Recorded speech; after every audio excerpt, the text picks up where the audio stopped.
divorce is both spouses working. World War II is what propelled both spouses into the job workforce. With the men on the battlefield, the women had to go to the factories and start working to provide what the United States needed both here and abroad. But when World War II ended, women kept working.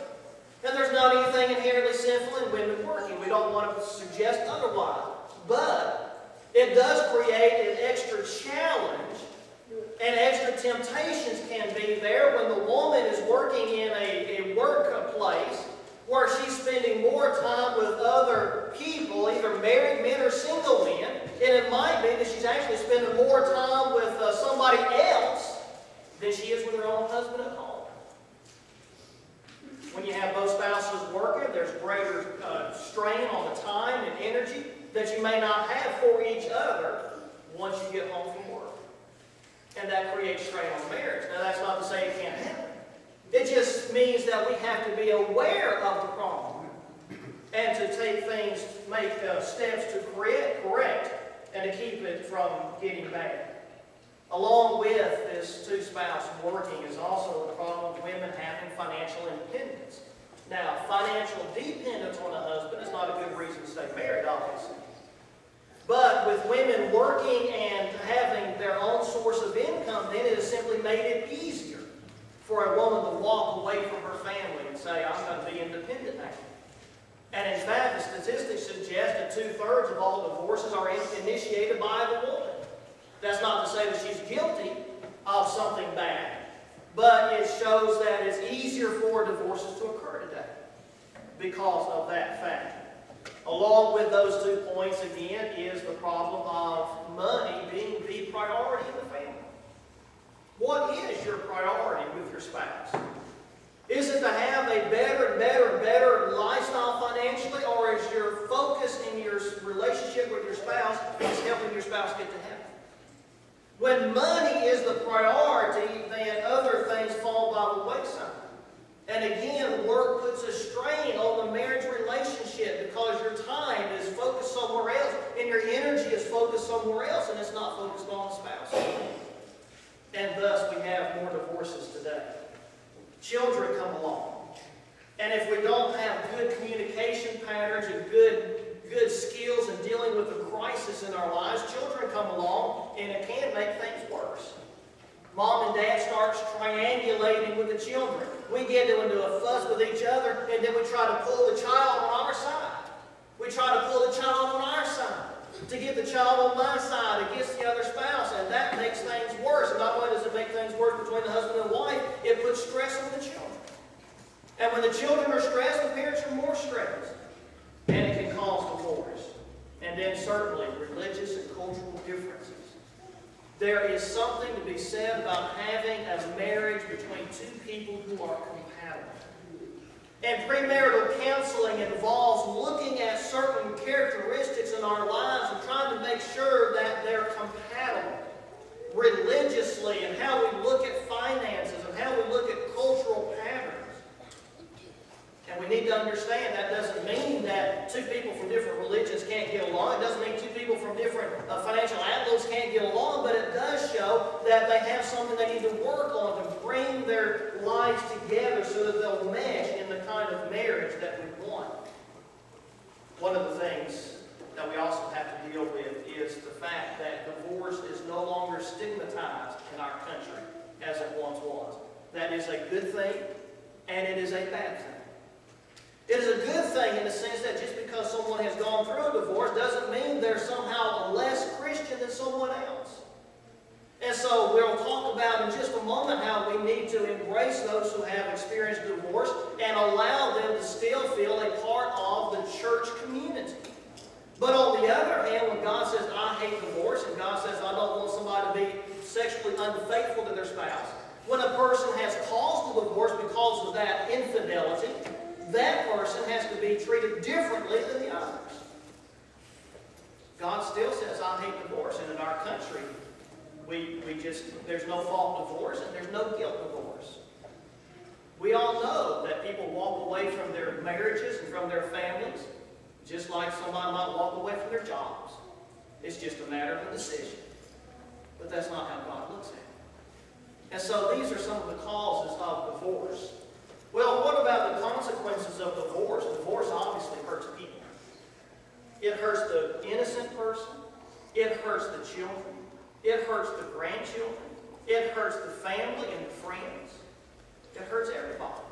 Now, marriage counselors will say, if you think that you need to keep your marriage together for the sake of the children, do it for the sake of the children. I have a book in my office written by two sociologists. They're not religious people, two sociologists teach at the University of California at Berkeley. Judith Wallerstein and Sandra Blakeslee. 25 years after a divorce. 25 years after a divorce. Children who have suffered from a divorce when they were 5 years old, when they're in their 30s, are still having to deal with the divorce of their parents. Children who are now in their 30s, who are adults now, are having trouble with self-confidence. They're having trouble with self-esteem. They're having trouble getting into relationships, good relationships with other people. They are still dealing psychologically with what their parents did 25 years ago.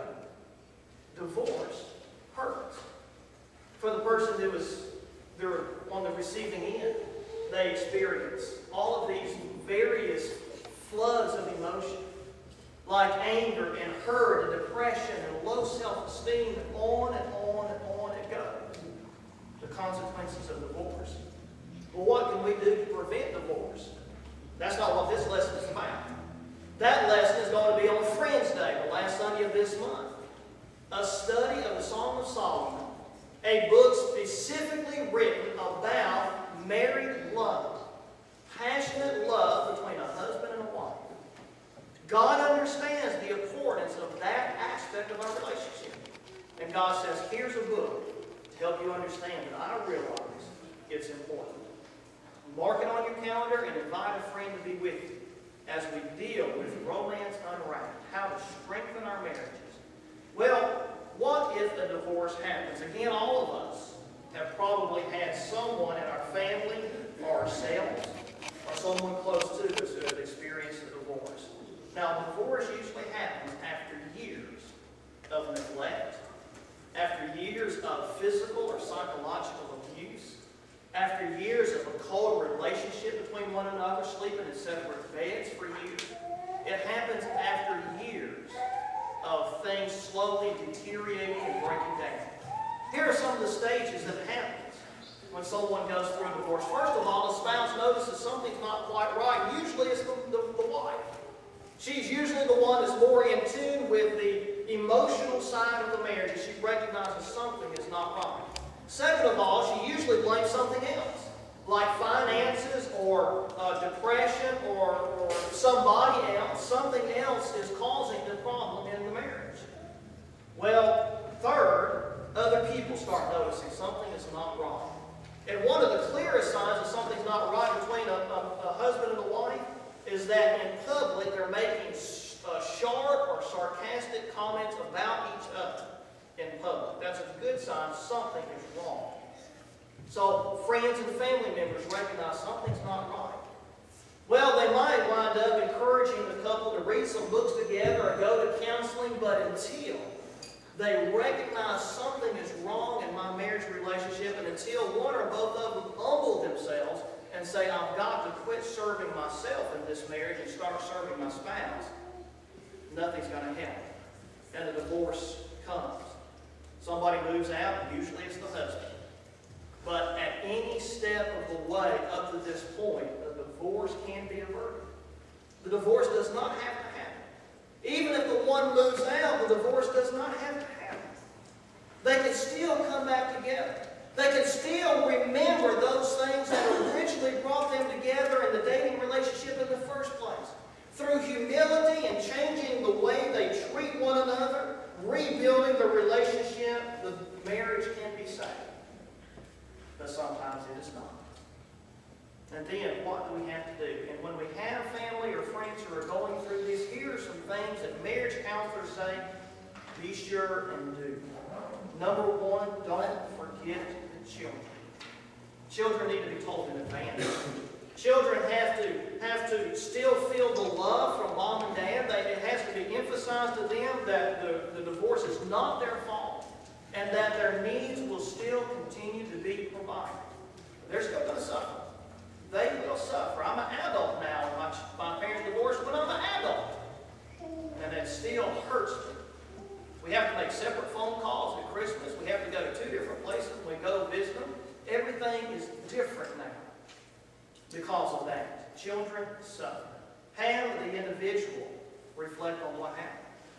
What did I do, if anything, to contribute to the divorce? What did I do, if anything, to help the marriage be strong? What did I do to help the marriage be weak? We've got to reflect on ourselves if we're going to learn from what happened. You need to get in touch with your feelings. Are you angry or are you optimistic? Do you feel a low sense of self-esteem or are you self-confident? Where are you emotionally before you proceed any further? What else? Deal with the questions that are eventually going to come up, like finances, like separating the property. How are we going to take care of the children? How are we going to share parenting with the children? All of these questions come up when this kind of thing happens. Of course, we need to learn from our mistakes. How can I do things differently to be a better person? And of course, consider counseling. Post-divorce counseling, where you go through these same kind of questions, the same kind of thought processes. Learn how to deal with the divorce in a civil way. Just because a divorce happens doesn't mean that you have to crucify each other. Be civil. Don't forget your Christianity. Now, God, Jesus, of course, says, love your enemy. And in a divorce, that might be your enemy at that time.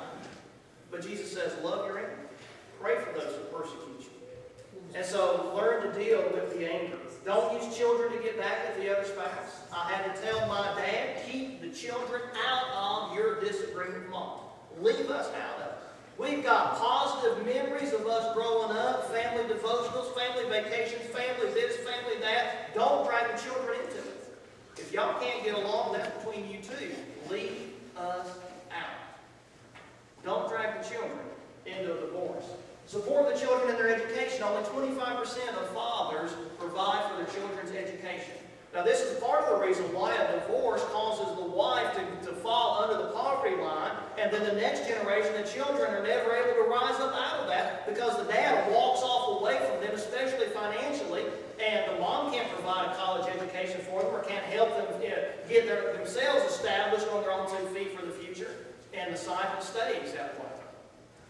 So, provide for the children in their education. Proceed cautiously before you get married. There is a death when a divorce happens. Divorce is the death of a marriage. Divorce is the death of that particular family. Divorce is the death of all those dreams and aspirations that you shared. Divorce is the death. Take time to mourn the divorce, the death, before you get into another relationship. Again, have I learned from my former marriage? I've reflected on myself. Have I learned something? Will I do better personally? And of course, we have to help people understand what Jesus says about remarriage. Do I have the right to remarry? In Matthew chapter 19 and verse 9, Jesus says you have a right to remarry if your spouse was guilty of sexual immorality. Other than that, you don't have the right to remarry. Now, we as Christians have to help our non-Christian family and friends realize this is the standard that God has. This is the standard that God has. We have to help them understand that. Read some good books on divorce recovery and co-parenting. Here is a list of some of them. I'll give you the list if you want it after the lesson this morning. There are some good books that help us work through these challenges and the decisions that we have to make and so forth. Always, again, provide good role models for children, especially those who are Christians. Remember our Christianity, and it comes first. Give special attention to the self-esteem of the children. Don't let them be left out. Don't let them feel the brunt of what's happening. Give special attention to their self-esteem. Plan for an